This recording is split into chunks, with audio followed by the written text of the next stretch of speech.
I got a surprise box in the mail today. I was not expecting this watch until Friday. It arrived Wednesday afternoon, so happy surprise. And I've only had the watch for a couple hours, enough time to wear it briefly, size it up.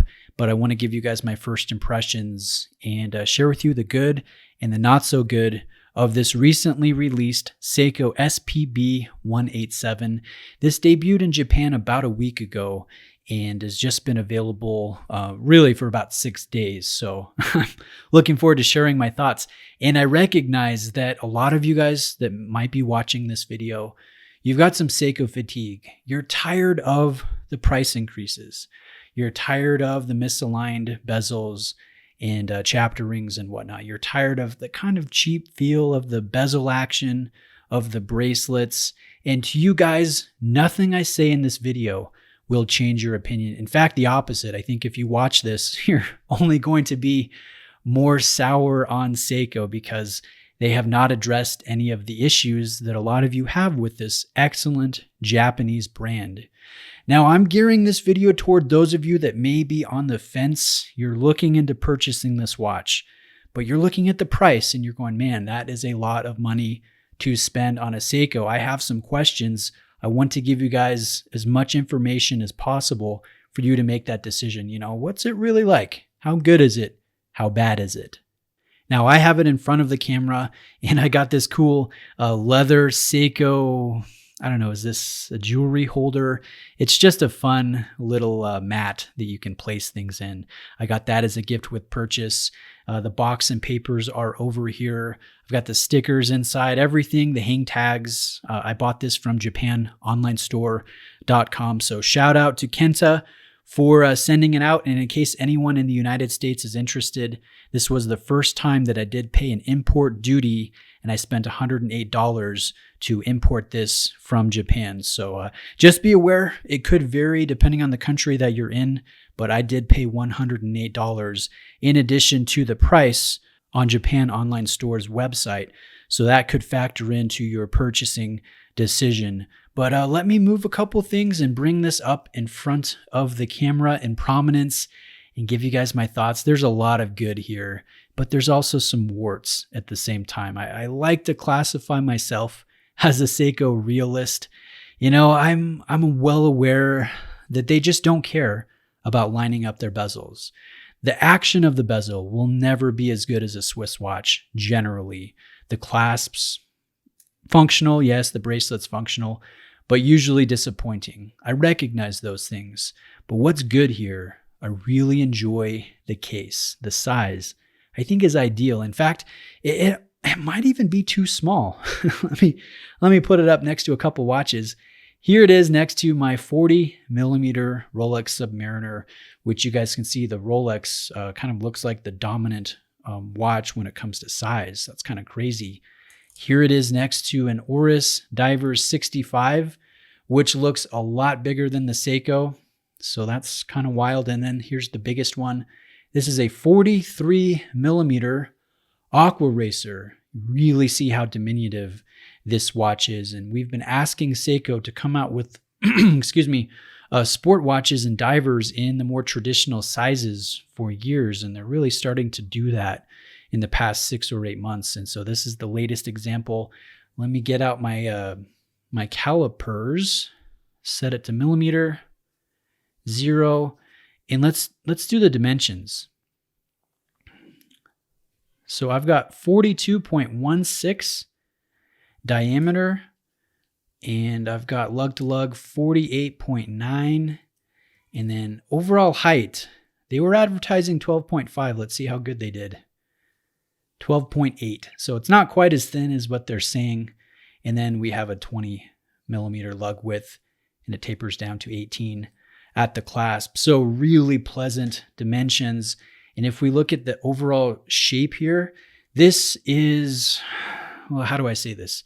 This is an updated Marinemaster 200, and I refer to that as the SBDC 06 series. I've owned a couple of them, and they're a fantastic watch. A really good value, a little bit larger in diameter, but very, very comfortable. And aesthetically, those are based off of the Marinemaster 300, which honestly, guys, is one of my favorite Seiko designs. I've owned 4 of them over the years, and it's such a fantastic watch. It's so exciting. It's a very beautiful, very pretty watch, which is, I don't know, kind of silly to say because it is such a chunky, tall, hefty tool watch. You don't normally equate the word pretty or beautiful to a watch of that description, but it really is. And I don't know what it is. Maybe it's the hand design, the detail work, the exquisite finishing, the clean lines of delineation, whatever it is. It's a very beautiful watch that works well, but it's tall, it's hefty, and a lot of people just can't pull it off. So I like the fact that this is kind of the Marinemaster 200 2.0, right? It's the next evolution at paying homage to the Marinemaster 300, which in itself is an homage to a diver design from 1968 from Seiko. So really, they're doing a lot of recycled design work when it comes to this watch. And this might be one of the more exciting iterations because it's in a very palatable size for most people. It's not, 15 millimeters thick. Comes in under 13, which is, let me pull the sub over again. About the same. Let me get this to focus. Come on, camera. Come on, Canon. About the same width, the same height as the Rolex Submariner. So it's a really nice overall size. And if we look at the case, it is a lot more like the Marinemaster 300 than the original SPDC 06 series ever was. That one was just kind of loosely based off of the general design, but this one, it's not a one-to-one, but you guys can see it is exceedingly close to the Marinemaster 300 in terms of how the case flows, where the lines and curves are, even the side profile, very similar. If you look in between the lugs, you even see the exact same polished, chamfered angle inner facet in between each one of the lugs. And so that's, really nice to see that design replicated in kind of a smaller package. Now, I believe we have ceramic. I couldn't find any definitive material for the bezel insert, but it looks like ceramic. It feels like ceramic, and I feel confident in saying that it is ceramic. Of course, I could be fooled. It could be metal that's, lacquered, made to look like ceramic, but I don't think that's the case. And so we've got sapphire, we've got ceramic, we've got DiaShield treatment on this Marinemaster 300-esque case in a very palatable package at 42 millimeters. So I think that is the big draw here. Great design, great size, great materials, and a very beautiful color too. I was a little worried when I first saw the renders of this, the pictures of this. I thought the blue would be more saturated, almost bordering on purple, but that's not the case. As you guys can see, this is almost like a baby blue. It's a lighter pale blue, definitely has some gray in it, a lot less saturated than I was anticipating. And I think the look is very sharp. Now let's talk about the bezel action. This is going to be one of those areas where it's just disappointing. It is classic Seiko bezel action. And even if you're spending over $1,000, you're really not getting that much nicer action than what you would find in, say, a Seiko Turtle, a Seiko Monster, a Seiko Sumo, all of which are more affordable than this one. So really, when it comes down to the action, very, very classic Seiko and rather disappointing. Now, let me try to angle this straight up to the camera so you guys can see alignment. I think it's just a hair off. It's not perfect. Doesn't bother me because, I've come to recognize that Seiko just doesn't care about alignment, and we can gripe and moan about it all we want, and they will still not care about alignment. And they never have, really, if you look at their history. So this is just a hair off, and I'm okay with that. I think that's just par for the course at this point when it comes to Seiko. And if that's a deal breaker, you really shouldn't be looking at a diver from this brand because they will probably never be perfectly aligned. But I do enjoy the fact that they put a brushed chapter ring or rehaut underneath that sapphire crystal. That looks really good. And I hope that Seiko does that more in the future. Again, I think aesthetically it looks really sharp. Now let's take a look at some dial work details here. I like the color, I like the printing, I like the pop of red in the running seconds hand. And then look at this handset. I don't know if you can pick up on this very well, but it's beveled and half of the hand on one side is brushed and half is polished. So depending on the light situation that you're in, you get a different look. And I like that detail. That's fairly uncommon at around $1,000. And in fact, what was the last watch I saw it on? I think it was an Hublot, which is far more than 1,000. So, I mean, that's pretty cool to see. We have applied markers, but sadly, it is kind of the new norm we've come to see from Seiko. They're not true deep filled applied markers. This has Lumibright and kind of a white tone and natural light that is thickly printed on top of metallic discs and rectangles, almost like a 3D effect. It's a pretty dimensional printing, but it's not deep filled. I believe the last deep filled applied marker Seiko diver that we got that was under $2,000 was the SPDC06 series, the Marinemaster 200. Those were fantastic, beautiful. And it's kind of sad to see Seiko kind of cheapening out the experience, especially when we're spending, $1,000 or more on these watches. But let me give you the lume shot so you guys can see how this looks in low light. It's great. This is going to be better than your Steinhardts, your Squales, your Hamiltons, most watches. It's going to exceed, with the exception of some micro brands that are using C3X1 Super Luminova, which is really, really good. This, because it's not deep filled, it is printed. It will fade after, an hour or so, and then it's really not impressive hours into the night. And sadly, that's the case here with this one. I can tell. I know I haven't had it for 24 hours yet, but you really can tell, especially with all the experience that I've had with Seiko over the years. The lume is good, but it is not. It's not top of the game that I've come to hope for from this brand. Now let me give you some wrist shots here, and I'll let you know that my wrists are 7.25 inches in circumference. Again, the size is ideal.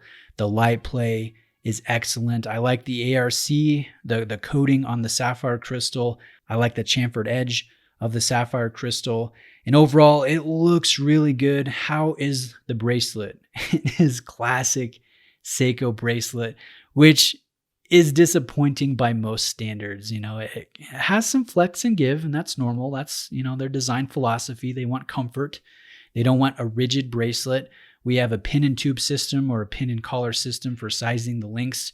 And then we have a slightly updated clasp. It's still, a flip lock. We have a milled center folding portion. This is all stamped. This is stamped. It's not that exciting, honestly. And if you guys can hear that, it has a very cheap, rattly, tingy sound to it. It feels like an Orient or an Invicta. It really, really does not sound very good. So sadly, this bracelet isn't an upgrade. If you're hoping for something really high quality, it's going to be comfortable, it's going to be functional, but it's not going to knock your socks off. In fact, it will likely disappoint you. But again, that's just my opinion. I'm trying not to hold back on the positive or the negative here. I want to give you all the information that you can possibly have in order to make that decision on, is this a good purchase, or should I hold on to my hard-earned money? So I think the positives here: the size, the design, the color play, the handset, the ceramic, just the originality of the design. Some of the transition lines on the case are so sharp, between the high polish and the brushed. I think that looks really good. Some of them are also a little blurry, which you're reminded that this is a mass-produced piece. It's not going to be on the same level as the Marinemaster 300, although it will be nicer than what you will likely find from other competitors at around $1,000. So overall, I like this, but again, I'm a Seiko fan. I've come to expect the quirks that come with Seiko ownership when it comes to the alignment and the bezel action, the rattliness of the bracelet, which might be a deal breaker for you, especially if you've never really experienced a Seiko before. And to you guys, I would say take a look at one of the affordable ones, like the Turtle. That would be a great place to start, and see if you like the brand. If you do like the brand, then, start going up in price. If you don't, you can say, hey, I've tried a good Seiko. I can move on to other brands, Swiss brands, German brands, micro brands. So anyways, let me set this down and I'll place the other watches kind of next to the piece and give you some final thoughts here. Well, the tag will just have to set off to the side. Let me give you my final thoughts. Is it a good value? Is it a good purchase? Well, I'm still early on in the watch honeymoon. And again, I'm coming at this from a fan perspective. I love Seiko. I've owned scores of Seiko over the years. So I'm fine spending over $1,000 on this watch, and paying the import tax to get it quickly from Japan to the United States. I'm sure if you're in the US and you wait long enough, some of the American authorized dealers will eventually get their hands on a few examples, but I wouldn't expect that to be very quickly. So you're going to be spending a good amount of money that if you put on a different brand, you could probably buy a Zinn or a Damasco from Germany. You could buy, you could buy a whole lot from various Swiss brands and micro brands. So I would not say that you're getting great value for money, but I would say that you are getting a great Seiko in terms of what they do well, the magic of the detail work and how comfortable they are, the original design. And, when you're looking at the details, I am reminded heavily of the Marinemaster 300, which again is one of my favorite Seikos.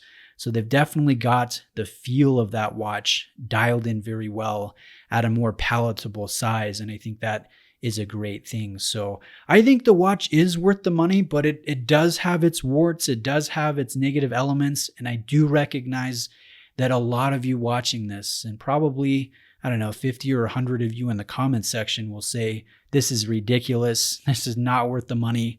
I am expecting to see some negativity, and that is totally fine.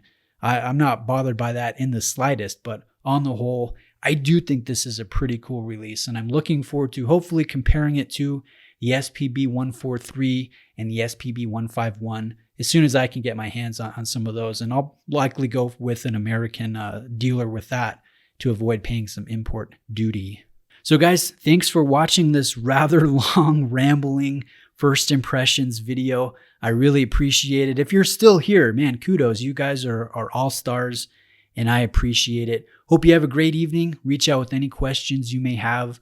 Link in the description to where I purchased this watch, and see you guys next time.